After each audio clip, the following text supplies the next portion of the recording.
mendengarkan, ada baiknya kita berdoa. Mari kita bersatu di dalam doa. Ya Allah Bapa yang bertata di dalam kerajaan surga, terima kasih Yesus atas penyertaan-Mu hingga pada hari ini. Bapa, sebentar lagi kami akan mendengarkan firman-Mu. Kiranya Engkau berkatilah firman itu menjadi bekal bagi kehidupan kami nantinya ya Bapa. Bapa, banyak dosa yang kami perbuat, ampunilah. Terpuji dan termulia nama-Mu hari ini, esok, kekal sampai selama-lamanya. Amin. Renungan pada hari ini saya ambil dalam kitab Keluaran 15 ayat 19 sampai 21 yang bertema bernyanyi memuliakan Tuhan. Saya akan membacakan ayat 19 sampai 21. Ketika kuda Firaun dengan keretanya dan orangnya yang berkuda telah masuk ke laut, maka Tuhan membuat air laut berbalik meliputi mereka. Tetapi orang Israel berjalan di tempat kering dari tengah-tengah laut.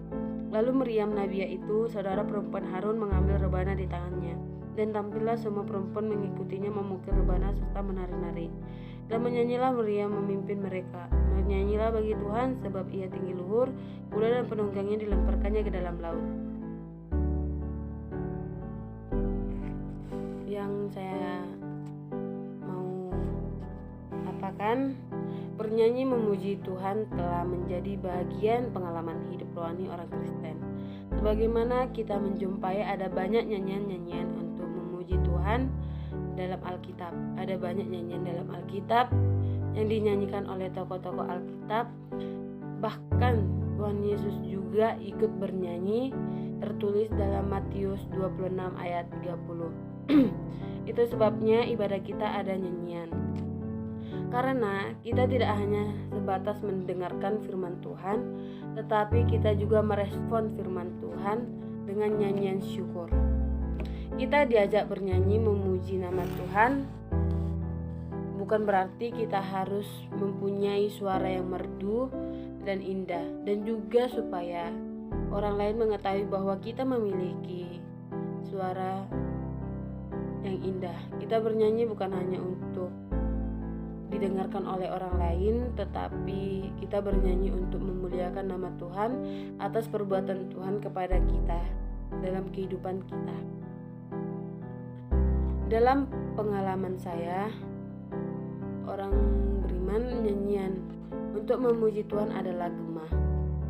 Dari perbuatan Tuhan kehidupan orang beriman, jika seorang bersuara dan keras dari atas bukit atau dalam suatu ruangan yang besar, sesaat setelah dia bersuara keras, maka akan mendengar gema dari suaranya.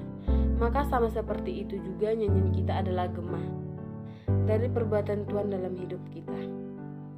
Dalam Mazmur 150 ayat 6 dikatakan, biarlah segala yang bernapas memuji Tuhan. Yang artinya bahkan ketika Tuhan Yesus dieluh-elukan ketika memasuki Yerusalem dan orang-orang mengiringi dan dia juga memuji Tuhan, dan orang Farisi menyuruh supaya mengatakan, jika mereka ini diam, maka batu ini akan berteriak.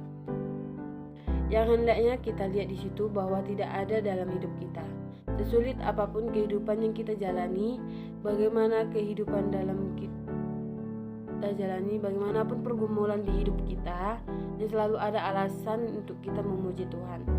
Seperti nyanyian Miriam ini, sekalipun umat Israel dikejar dengan kereta berkuda, namun Tuhan berkuasa untuk menyelamatkan umatnya.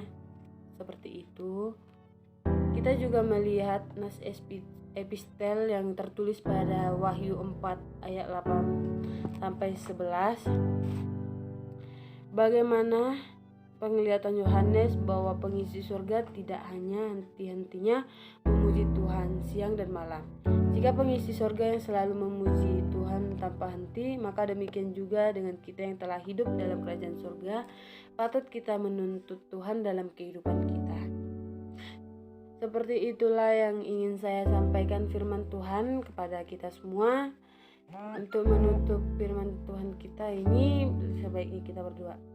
Ya Tuhan, kami telah selesai mendengarkan firman-Mu. Kiranya firman yang telah disampaikan kepada kami dapat bermanfaat, dapat menjadikan bekal untuk kehidupan kami ke depannya. Tuhan, ampunilah kami atas kesalahan dan dosa yang kami perbuat, mau disengaja maupun tidak disengaja. Ampunilah. Yesus Kristus kami berdoa dan mengucap syukur. Amin.